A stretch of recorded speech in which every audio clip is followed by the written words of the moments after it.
Saudações ouvintes e sejam muito bem-vindos a mais um vídeo do canal O Que É Música. Meu nome é Vitor Camilo e eu tenho certeza absoluta que você adora música e quer receber informação de qualidade a respeito.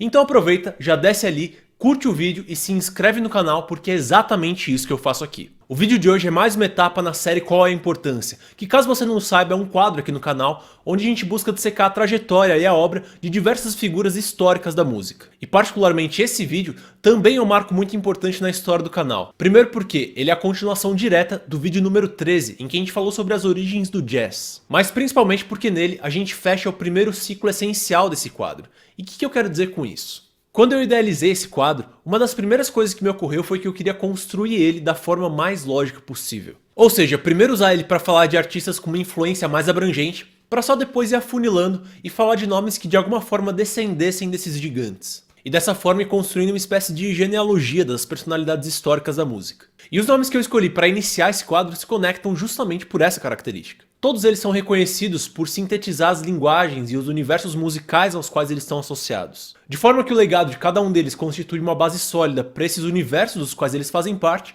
e para a maioria esmagadora dos artistas que vieram depois deles. Ou seja, falando dessas figuras, a gente abre as portas para falar de dezenas de outros personagens da história da música que vieram depois deles. Foi o que a gente viu acontecer com Bach e a música erudita, com Pixinguinha e a música brasileira, e hoje a gente vai descobrir que algo muito semelhante ocorre com Louis Armstrong e o jazz.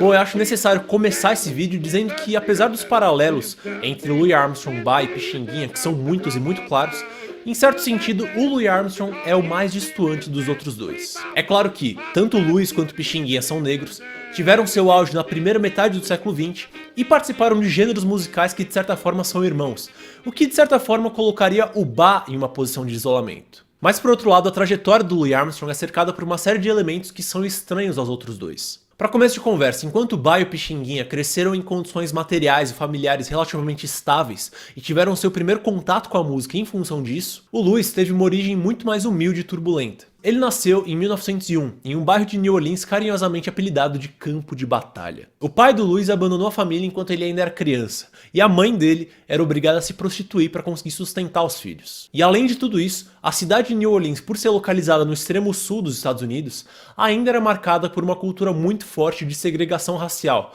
que era típica dessa região nesse período. Então foi nesse ambiente, nessas condições, que ele deu seus primeiros passos na música, o que afasta radicalmente a origem dele das dos outros dois. O Louis frequentou a escola só até a quinta série, quando ele foi obrigado a abandonar os estudos para poder trabalhar e ajudar no sustento da família. E o principal trabalho na infância dele foi como entregador de carvão para os Karnofsky, uma família judia que acolheu ele e foi bastante importante no início do desenvolvimento dele. Por meio desse trabalho ele teve, por exemplo, o primeiro contato com o trompete, que foi o principal instrumento dele ao longo de toda a vida. Inicialmente ele tocava uma corneta como parte do trabalho, que era uma forma de avisar os compradores que ele estava se aproximando.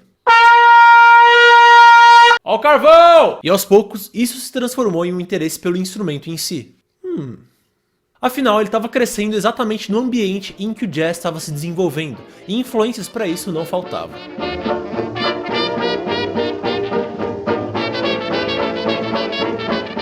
Já nessa época ele teve contato e desenvolveu uma admiração pelo trompetista King Oliver, que é acreditado como um dos principais nomes da primeira geração do jazz de New Orleans. E levado por isso, ainda durante o trabalho com os Karnofsky, ele comprou um trompete e começou a se arriscar no instrumento sozinho. Mas curiosamente foi uma situação bastante lamentável que levou ele a ter acesso a um desenvolvimento mais formal no instrumento. Na véspera do ano novo de 1912, o Louis disparou para cima um revólver calibre 38, o que ocasionou ele sendo preso e levado para Colored Waifs Home, o internato para jovens supostamente problemáticos, onde ele passaria os próximos 18 meses da vida dele. E sendo um jovem negro, crescendo no ambiente em que ele estava crescendo, isso não era novidade para ele, ele já tinha passado algum tempo lá antes. A diferença é que nessa segunda passagem dele por lá, o internato tinha um novo professor chamado Peter Davis, que aparentemente se preocupava com a formação musical dos internos, chegando inclusive a formar uma banda de sopros lá dentro. O Louis passou então a ser tutelado pelo Peter Davis, aprendendo a tocar trompete propriamente e eventualmente assumindo a liderança da banda de sopros. Então aos 13 anos de idade ele sai do internato, aparentemente contra a própria vontade dele e já com alguma bagagem musical. E dessa vez decidido a começar a se sustentar pelo trabalho como músico.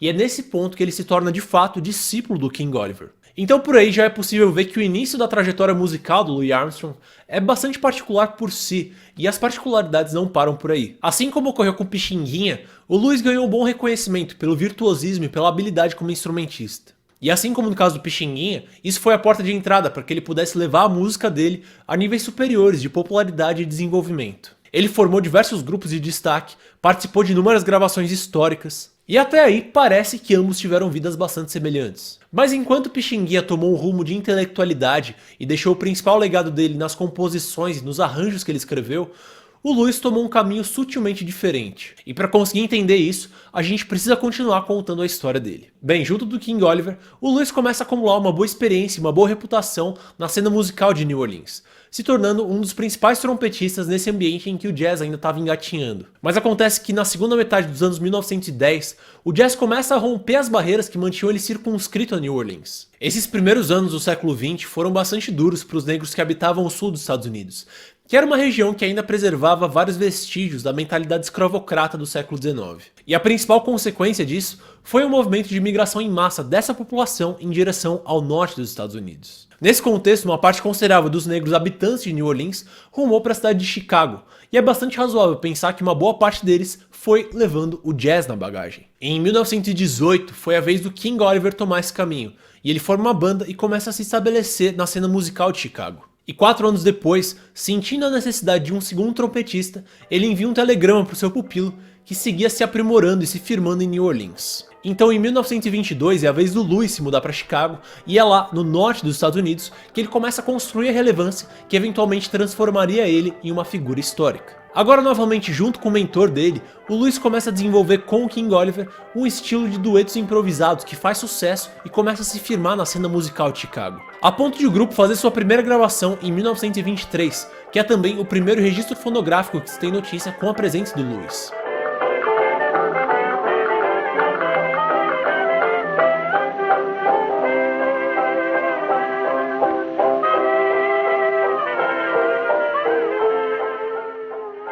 E sobre essa gravação, existe inclusive uma história interessante que ajuda a ilustrar a forma intensa com que ele costumava tocar. Acontece que nessa época ainda não existia a gravação multipista, ou seja, gravar uma música significava necessariamente colocar todos os músicos tocando ao mesmo tempo em um mesmo ambiente, e o que saísse disso era o resultado final da gravação e ponto.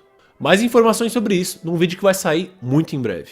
E o fato é que o Louis costumava tocar com tanta potência que em uma disposição de gravação normal, o som dele ofuscava o som de todos os outros músicos. Então para que as gravações com ele dessem certo, ele tinha que ficar mais afastado do equipamento de gravação do que todo o resto da banda. Em todo caso, o fato é que no grupo do King Oliver, por mais que ele estivesse acumulando fama e prestígio, ele ainda era um segundo trompetista. Em 1924 ele se casa com a pianista da banda do King Oliver, a Lillian Harding, que convence ele de que isso é pouco e que ele precisava ter ambições maiores. E talvez seja nesse ponto que ele começa a trilhar o caminho para se tornar o Louis Armstrong.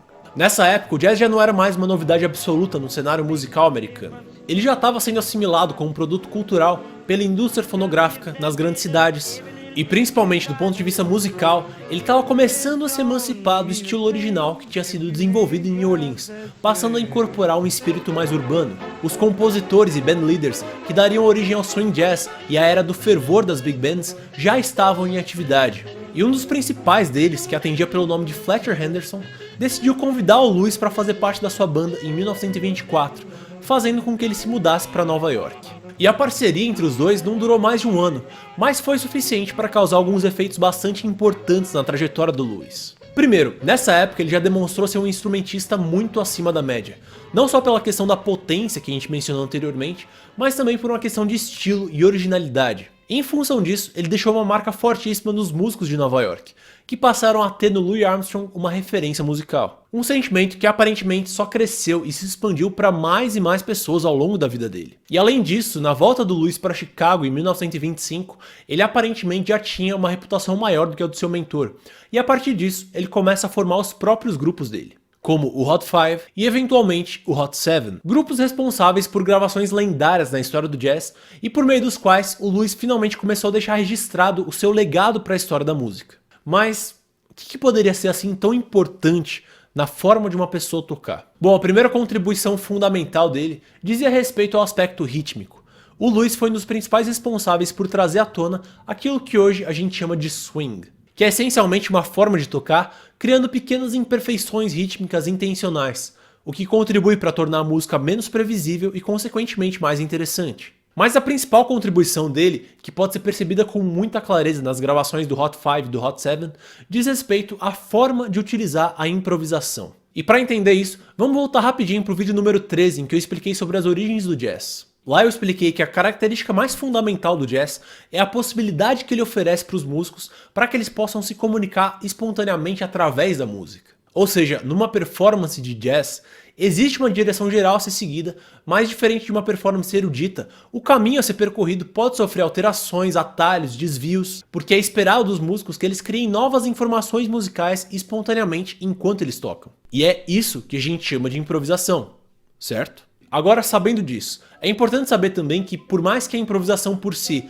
ofereça a cada músico a possibilidade dele se expressar espontaneamente, o jazz de New Orleans ainda prezava muito pela criação coletiva, ou seja, todos os músicos improvisavam simultaneamente, criando diálogo entre si o tempo todo, sem que nenhum recebesse um destaque muito maior do que os outros.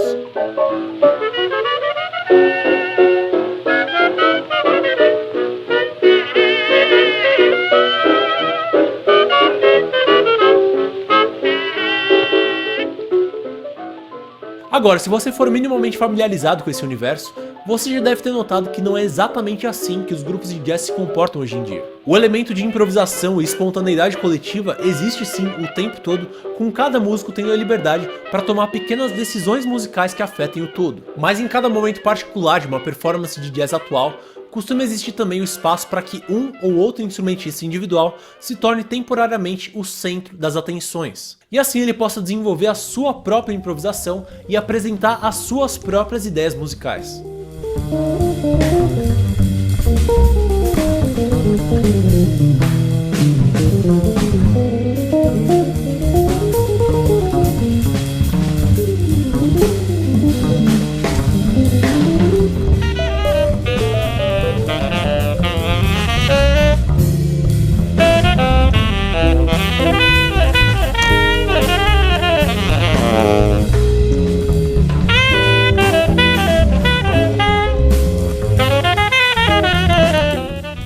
E é justamente nesse aspecto que o Louis oferece uma contribuição radical. Se antes ele era uma forma de criação quase exclusivamente coletiva, o Louis Armstrong é o principal responsável por disseminar a lógica do solista dentro do universo do jazz. Ou seja, nas gravações do Hot 5 e do Hot 7, dá pra perceber que ele começa a tomar certos pontos da música em que ele, e só ele, se torna o centro das atenções. E ganha a possibilidade de se expressar individualmente por meio da improvisação. Perceba, por exemplo, a diferença entre essa gravação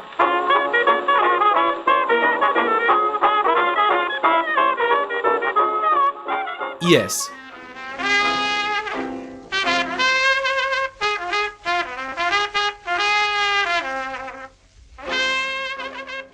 Note como a improvisação está presente em ambos, mas na segunda existe um foco específico no desenvolvimento de um instrumento. Em suma, é principalmente por meio do Louis Armstrong que o jazz desenvolve mais profundamente esse caráter de expressão individual, abrindo espaço para que os músicos cada um à sua vez possam solar e desenvolver o seu próprio discurso musical. Uma prática que influenciou centenas de outros gêneros musicais e que certamente é o que define o jazz como forma de expressão artística até os dias de hoje. E aí vem o ponto principal da comparação entre Louis Armstrong, Bach e Pixinguinha. O ponto aqui é que tanto a questão do swing quanto a possibilidade de expressão individual por meio da improvisação já estavam presentes no jazz desde a sua origem. E o que o Louis Armstrong faz é essencialmente pegar essas características que estavam latentes ou de certa forma ainda subexploradas e trazê-las à tona, transformando elas na linguagem corrente do jazz e estabelecendo elas como base para a comunicação entre os músicos que fazem parte desse universo. Muito exemplo do que o Pixinguinha fez com os elementos de miscigenação que constituem a música brasileira e que o Bach fez com a sistematização musical que pairava sobre o universo barroco. Então na figura do Louis Armstrong a gente tem mais um grande codificador da história da música, que chega quando o universo musical de que ele faz parte já existe, mas ele pavimenta o caminho para sua evolução. E a magnitude do Louis foi tamanha que a importância dele não para por aí. A maior probabilidade é que você conheça o Louis não pelas contribuições dele como instrumentista, mas pela voz inconfundível dele e pelos inúmeros hits que ele gravou, como La Vie en Rose, the magic spell. Dream a little dream of me. Dream a little dream of me, yes. E, é claro, What a Wonderful World. I see skies of blue. E aí reside mais um traço fundamental e muito marcante do Louis. Talvez pela origem dele, em que a música era, além de uma forma de expressão, um meio de sobrevivência, em que ele tinha a necessidade absoluta de agradar os ouvintes, o Louis sempre se colocou como um profissional do entretenimento, e ele abraçou isso sem nenhuma ressalva. Ele se permitiu ser assimilado pelo show business, e além da carreira como instrumentista, em que ele contribuiu enormemente para a expressão dos músicos, ele abraçou também uma carreira como cantor, participou de inúmeros filmes, e se tornou em suma um gigantesco astro pop, a ponto do lançamento de uma música dele desbancar os Beatles do topo das paradas em pleno ano de 1964. Hello, Dolly, this is Louis, Dolly. E é interessante notar esse ponto, porque quando a gente fala sobre história da arte, é muito comum cair na dicotomia entre expressão artística real e o entretenimento. Como se um fosse a salvação da humanidade e o outro fosse a perdição. Quando na verdade a história da música é uma enorme zona cinzenta entre esses dois polos, e a trajetória do Louis personifica esse fato muito bem. Como a gente viu, ele deu contribuições fundamentais para os músicos, e indicou o caminho que poucas décadas depois ia levar a uma das formas de música mais intelectualizadas da história. E ao mesmo tempo ele abraçou o show business e permitiu que a expressão dele fosse transformada em entretenimento para as massas. Em função disso, ele viajou literalmente o mundo inteiro, ajudando a disseminar tudo que estava sendo criado em função e ao redor dele, chegando inclusive até o Brasil. E é desnecessário dizer que ele sofreu críticas por supostamente estar se vendendo e desqualificando a arte que ele mesmo ajudou a estabelecer. Particularmente, eu acho que ninguém está acima de críticas e que todas devem ser analisadas com muita frieza. Mas honestamente, eu acho que a gente ainda tem muito a aprender com a trajetória do Louis. Se você gostou desse vídeo, não se esqueça de curtir, compartilhar e se inscrever no canal. E me diz aí o que você achou desse vídeo aqui nos comentários. Muito obrigado pela atenção até aqui e adeus.